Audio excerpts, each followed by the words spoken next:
Une utilisation pour moi alors importante du GPS, c'est en tant que guide de haute montagne.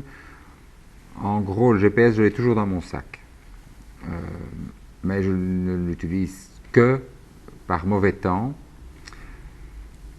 pour me tirer d'affaire quand on a de nouveau un whiteout, qu'on ne voit plus du tout où on est. La neige, c'est un peu comme les régions polaires. À ce moment-là, on ne sait pas s'orienter. Et bon, il y a certaines courses où il y a des zones de crevasses difficiles, et surtout maintenant avec le système de GPS donc, qui est accessible, eh bien, je pointe les endroits critiques, ce qui me permet véritablement, si je fais un trackback, de repasser à ces points, et là je sais à ces points-là. C'est très différent d'avoir simplement la trace ou d'avoir des points de waypoint où j'arrive et je sais très bien que là, bon, là je dois faire attention, je dois passer à gauche, à droite, et donc j'arrive. Ça m'a déjà sauvé la mise 2 fois dans les Alpes.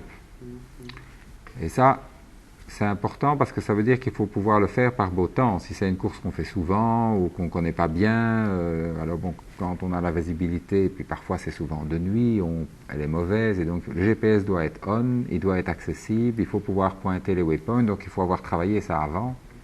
Ou alors il y a un truc qui est important dans un GPS, c'est que la boussole électronique, il n'y a rien à faire, il faut la calibrer. Donc avec le CS, quand on le met en on et qu'on sait qu'on va devoir atteindre un waypoint au GPS, donc à quelques mètres près, eh bien, il faut calibrer la boussole. Alors c'est assez facile, on va dans le menu, on descend, compas, on, enfin Enter, calibrer, Enter, on tourne 2 fois. Quand il dit que c'est OK, Enter, c'est terminé, et puis c'est bon. Mais il faut le faire à chaque fois.